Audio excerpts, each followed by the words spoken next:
Bisan pwede nga ang usa ka tawo na ay duha ka buok inahan, di ba? Is either ang usa mo'y tinuod, ang usa piki gid na, or ang duha mo ay piki. Di gid pwede, di ba? Kung kinsa ang naghimo sa dila sa tao, siya sa naghimo sa tanan nga mga prutas o tanan mga pagkaon na kayang tilawan sa dila sa tao. Logical yun siya nga usar gid ang Dios. Di gid pwede nga ang naghimo sa imong mata lahi sa naghimo sa imong ulo. O kung kinsa ang naghimo sa imo lahi sa naghimo sa imong asawa, di gid na pwede. Ang naghimo sa imuha o ang naghimo sa imong partner nga imong higugma usar gyud. So mashallah, logical dapat kining religion nagtudlo lamang nga adunay usa lamang ka Dios.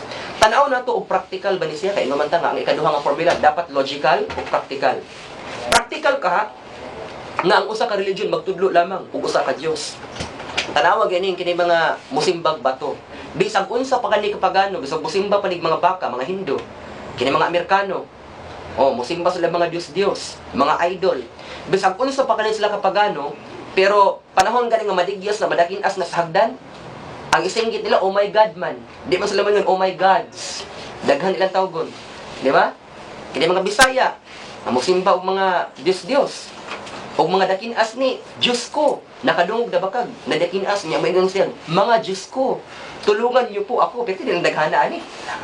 Di ba? So, makita niyo practical. Ang usa ka tawo sa unsa pa niya kapagano, pero sa panahon nga manginahanglan siya usa ka Dios ang iyang tawgon. Di gid manawag og daghan. Di gid pwede nga monawag ni siya daghan kay nga Dios, di ba? Kini mga kasimba og mga rebulto, og mga kuan na siya, mga dakin-as na usar gid kay Dios ang tawgon. Dios ko og di ka kadungog og mga Dios ko. Sa ato pa ang pagtuo sa usa ka Dios, di lang ka siya logical, practical pa yun. Ma-apply ba yun nimo? Di ba? Kay bisan kini mga nagsimbag rebulto sa panahon panginahanglan usa ka Dios ang ilang tawgon. Unsa may basihan nato nga adunay usa lamang ka Dios? Mashallah, gamito nato ang Quran kay mo man siya ang libro nga gituhuan sa mga Muslim. Naa ba sa Quran nga nagtudlo lang ning Quran og usa lamang ka Dios? Aw naa oy.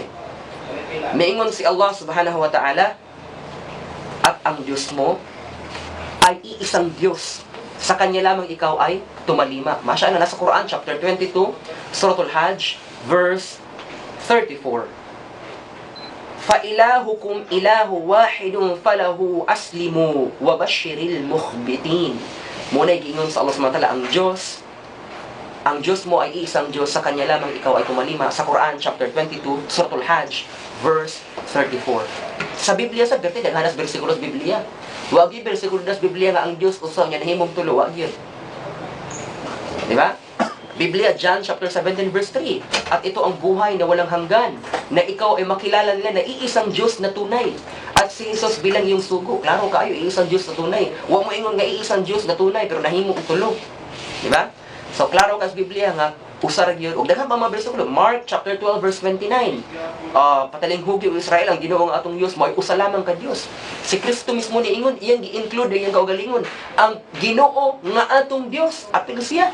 Lima kag ato. Wa siya mingon, ang Ginoo nga inyong Diyos, ako. So mismo, ang Biblia, diya si Kristo man kuno'y gakuan ana, mismo si Kristo des Biblia, nagtudlo nga usa lamang ang Dios nga ang simbahan. Sa ato pa natay basihan sa Quran o sa Biblia na pamatud-an nga usa lamang ang Dios nga ang simbahon. Mashallah, ang una nga sign nga dapat naa sa imong religion usa lamang ka Dios ang gitudlo ni ana nga religion. Og atong napamatud-an nga logical siya, di lang kay logical, practical pag yun.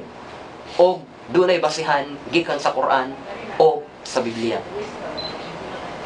Ang ikaduha nga timailhan nga ang imuhang relihiyon mo na siya ang tinuod nga religion, dapat kini nga relihiyon ang Diyos mismo ang naghatag sa pangalan ni ini ug dili ang tao.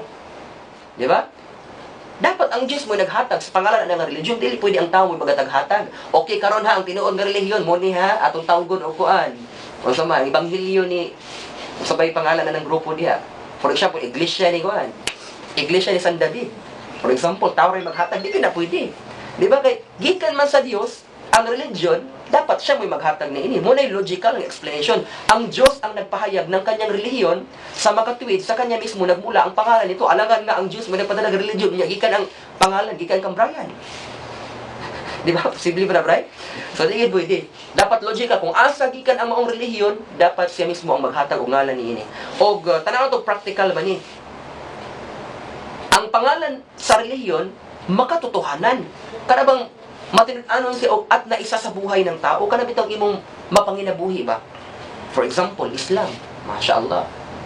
Pangalan pa lang daan, dapat imong maisabuhay. Complete submission to the will of God, ang meaning sa Islam. Kompletong pagsunod, pagsurrender, pagtuman, sa kabubuton sa labang magagahom sa Allah subhanahu wa ta'ala. So sa meaning pa lang, wala, practical na kaayo. Kung saan mo rin pag-apply, di mo surrender ka sa Allah subhanahu wa ta'ala, musuko ka o musunod ka sa iyang mga balaod. Sa ato, papangalan pa lang daan, aning relihiyon na practical na yun. Yan dabi mo kung ikaw, kuan ka ha? Sabadista ka, practical sab ka, musimba kag Sabado. Bitaw watay gikuan ani. So basihan, naabay basihan. Dapat naay basihan nga kini nga relihiyon gipakanaog o kaha gikan sa Allah subhanahu gikan sa Dios nga labang makagahom. Si Allah subhanahu wa ta'ala sa Quran chapter 3 surah Al-Imran verse 19, klaro kaayo nga iyang giingon yun. I mean tin-aw kaayo nga miingon si Allah nga ang Islam maoy relihiyon para sa mga tao. Niingon si Allah sa Quran chapter 3 verse 19, Inna ad-dina 'inda Allah al-Islam. Sa pagkatinuod ang relihiyon nga dawaton sa Allah Islam lang. Klaro kay sa Arabic, Inna ad-dina 'inda Allah al-Islam.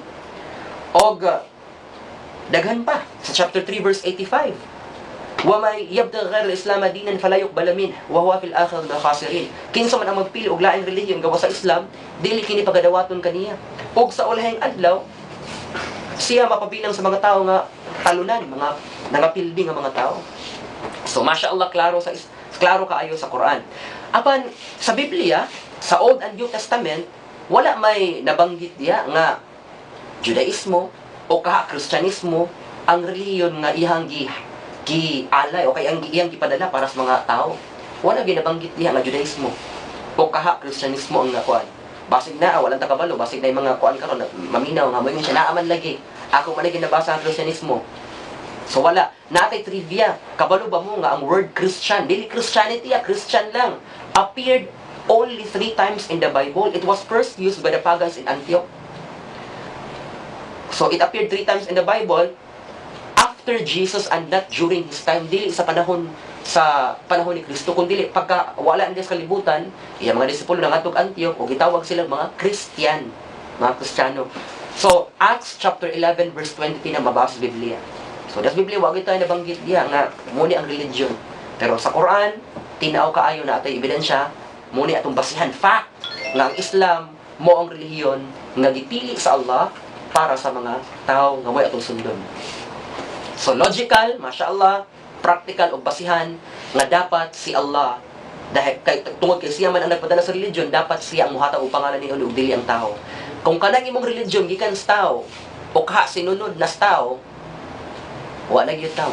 Ngano man, kay kung kaning pangalan sa religion gikan para sa lugar, for example Hinduism gikan sa Indus Valley sa India, o kaha Judaism, kana mga Christianity gikan man siya mga idol ba, tungod kay sobrang nila ka idol ang tao, mo na nahimo silang Christian, di ba? So for example sa panahon ni Nora Honor na may mga Noranyan, sa panahon ni Bilman may mga Bilmanyan. So kay tungod kay sobrang nila ka idol sa Kristo, gitawag sila Christian.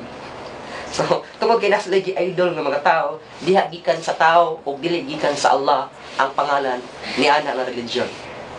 So, ikatulong nga sign nga timailhan nga ang relihiyon, ang imong relihiyon nga gituhuan gikan sa labang makagagahom. Dapat number 3. Pero balik sa number 2 ha, kay i-examine nato ang atong mga tigpaminaw ron.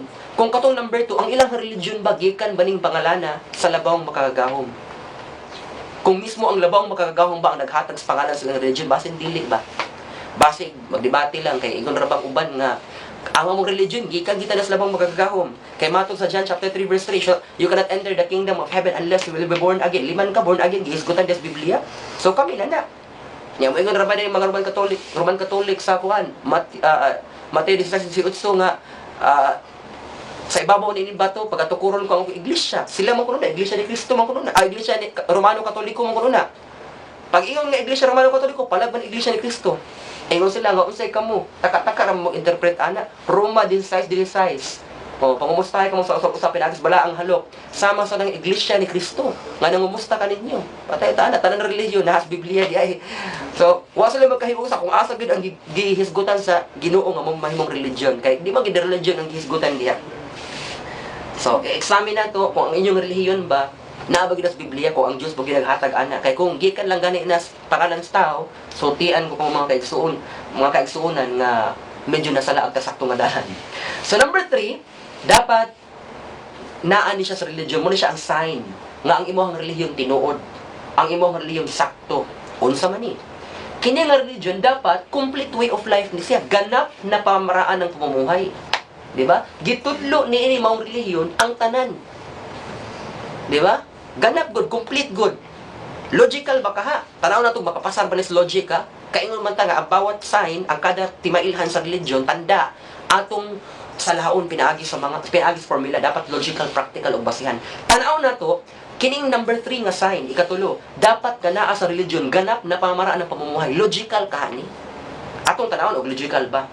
Sapagkat ang Diyos ay ganap at sakdal, since God is perfect and absolute, nararapat lamang na ang kanyang relihiyong handog sa sanlibutan ay ganap din. Perpekto wala ang Diyos. Kanya, magpadala na siya religion nga dili perpekto. Kulang-kulang, di ba? Di ka kabalong sa imong buhaton na masala ka sa tungdalan. So, dapat ang religion, kompleto din siya, complete way of life. Kaya kompleto gud ang Diyos na nagpahayag niini, ang religion, kompleto sa iyang mga kasuguan, o ang iyang mga gusto, o ang iyang mga bawal, kompleto na nga sa religion. So, practical, mashallah, dapat yun, kompleto. Complete way of life, yun yung religion. Nang ano man, God is perfect and absolute. So, ang iyang religion, dapat perfect and absolute sad. So, practical ba ka ha? Kini nga religion, practical ba ka ha? Nga, dapat complete way of life ni. Ang relihiyon na ito, tingnan nato kung makapasal siya sa practical. Ang relihiyon na ito ay saklaw ang lahat ng bagay sa kanyang katuruan. Practical, Islam raman ang saklaw ang lahat ng bagay sa kanyang katuruan. Nabali religion nga pati pagkaon gitudlo. Unsaon pagkaon na pamaagya na sunna sa Propeta Muhammad, unsaon pagtulog, unsaon pagsulod sa CR, Islam ra man nagtudlo ana. Nakita nimo? Kita ba kag religion nga may Islam mosulod kag CR mo niha sa Islam kompleto, mashallah. So, makaingon ta nga ang Islam practical, complete way of life tungod kay gitudlo ang tanang pamaagi sa pagpanginabuhi, practical gid ang Islam. Og tanaw na tong basihan. Niingon si Allah, ang unsa tong ikatulo nga sign nga tinuod ang imong religion, dapat complete way of life, kompleto ni siya nga religion. Og miingon si Allah, muna itong basihan, nakapasar tas practical, sa logical, practical, tanaw na itong basihan. Miingon si Allah, al-yawma akmaltu lakum dinakum wa atmamtu alaykum ni'mati wa raditu lakum al-islam dina. Karong adlaw, chapter 5, verse 3 sa Quran. Sa araw na ito, ay aking binigyan ng lubos na katuparan ang inyong relihiyon para sa inyo. Aking ginawang ganap, ginawang perfect ang tulong sa inyo at pinili ang Islam bilang inyong religion. Karong adlaw, aking ginawang ganap, gihimo niyang perfect ang tulong. Usap na nga tulong ang Islam at pinili ang Islam bilang inyong religion. Mashallah, sa Quran, klaro kaayo, this day I have perfected your religion for you, mingon si Allah. Giperpekto niya ang Islam. Sa ato pa, ang katulong nga sign na naadapat sa inyong religion, dapat complete way of life. O kinsa ang kompleto? According sa Quran, ang Islam, gikompleto o giperpekto sa Allah subhanahu wa ta'ala. Logical, practical o basihan, nakapasarata. Sa Biblia, wa man tay mabasahan diya nga Iglesia ni Cristo giperpekto.